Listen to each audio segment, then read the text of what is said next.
What's going on YouTube? I am Highway to Hill and this is my bike Yamaha YZF R3. So today I'm going to be talking about Paddock Stand. If you have a sports bike, any bike that's above 250 cc and above, I think a Paddock Stand, when I say Paddock Stand, a rear Paddock Stand is a great investment because most of the sports bike will not have a center stand, and if you want to work on your bike, then you will definitely need a rear paddock stand. Now, this is the paddock stand that I have. I got this for 2,500 rupees from a shop in Mumbai who makes these paddock stand. I'll tell you more about this, but let's talk. Why do you even need a paddock stand? Okay, the number one thing, yes, you want to work on your bike yourself. So if you want to work on your bike, you will need a paddock stand to raise the rear wheel, and then you can do your general maintenance. For example, cleaning, lubing the chain, adjusting slack. If you want to change your oil, air filter, oil filter, and all of that, and just general cleaning, inspection, changing brake pads. So all of this stuff, if you want to do, you definitely want to have a rear paddock stand. So that's one thing, which is the most obvious thing. The second thing, obviously, you will save cost. See, most of the sports bike, they have a different labor charge. For example, R3 has a higher labor charge compared to the other smaller bikes and scooters at Yamaha. So if I try to take my bike every time I want to, just lube and clean my chain, Yamaha is going to charge me, I don't know, 350, 500 bucks, which I can just do at home by myself. All I need to have is a paddock stand, just the cleaner and lube, and I can do this myself and obviously save cost. So that's another reason, and this is a very a measurable and a tangible reason. But also there are other reasons why you want to have a paddock stand and work on your bike by yourself. I think, according to me, you will feel more connected to your bike. That's one thing. Obviously you can't measure it, but I feel more connected to my bike when I work on my bike, and it's a good feeling. And another reason is that, see, when you work on your bike, uh, you will be able to spot, wear and tear on your bike. Many a times when I'm working on the bike, I'll spot something and I'll fix it right away. For example, one time I was cleaning and lubing my chain, I saw some O-rings, sorry, so some of the X rings were broken, right? I was able to spot that. Another time I was cleaning my bike, I saw there was a piece of metal shrapnel that was stuck on the tire. I saw that, removed it right away before it could, puncture the tire.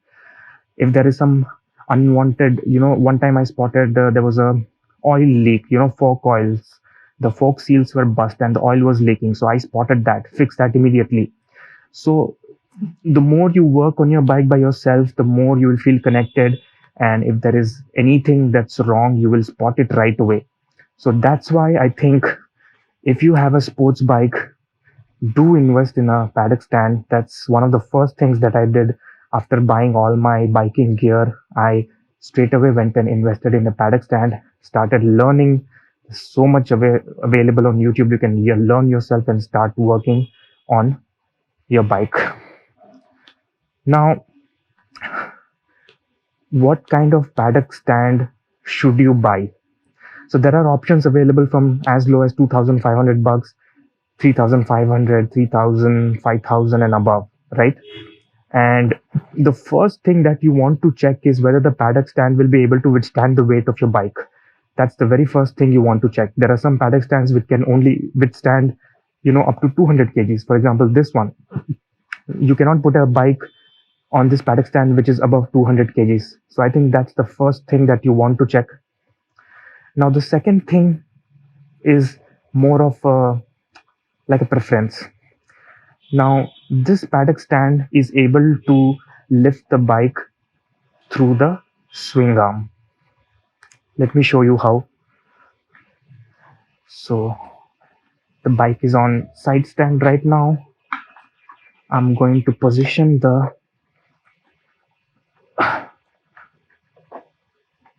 let me position this underneath the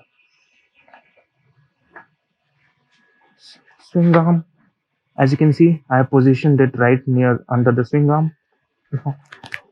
I'm going to just lift the bike. So some paddock stand will only have the swing arm support. So this is swing arm support, right? You have another option of spool support. As you can see on the Yamaha R3 on the swing arm, I have this thing over here, and you have this here on the other side as well. So you can have attach spools over here, and then your paddock stand will have a spool support, and you can lift the rear using the spool support. So there are some paddock stands which will only offer swing arm support, and there are some paddock stands which will only offer spool support.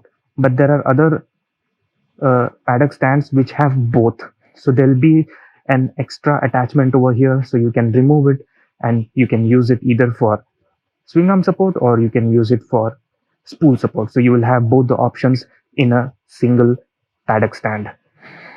Now another thing that you want to see is whether the paddock stand is a single piece or whether you can detach it.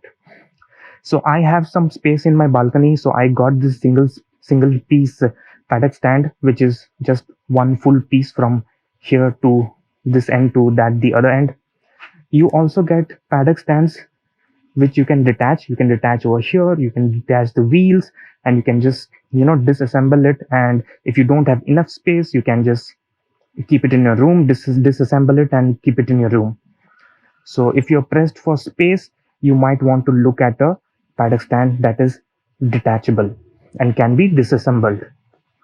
And the third thing that you want to see is that this part, the end, should be slightly at an angle. It should be risen above the ground, because if this is completely flat and touching the floor, you will have a really tough time getting your bike off the paddock stand and lifting this up.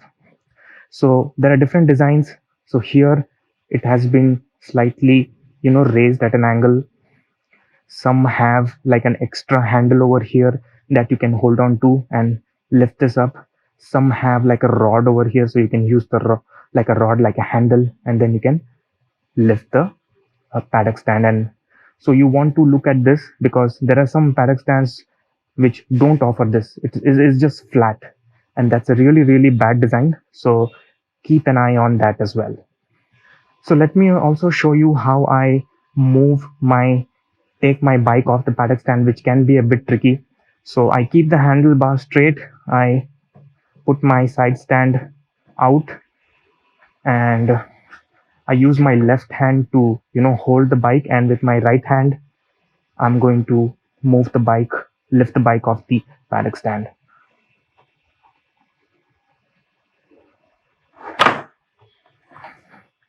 So now I'll use the wheels and just slide this out, and I'll just rest the bike on the side stand. This can be a bit tricky. If you're not sure, you can have someone help you initially, and once you get used to it, you can actually do it all by yourself. Now one more thing that I want to also bring to your notice is the length of this paddock stand. As you saw, now when I was taking my bike off the paddock stand, this part hit my the tail, the number plate and all of that. So I really wish this paddock stand was a little bit lengthier, so that it won't collide with my tail when I lift this up and take the bike off the paddock stand. So maybe that's another thing that maybe you want to consider, the length of it, because the R3 is a long bike. It has a longer wheelbase. It's a bit lengthier than your R15 V3 and some of the other naked bikes. So maybe this was made for a naked bike, I guess, but I really would have liked a longer um, paddock stand for this. So guys, that's it for today. That's the video on paddock stand. I hope you found it useful. If you did, let me know in the comment section. I'm going to see you soon in the next video. Until then, I am Highway to Hill, and you ride safe. Ciao.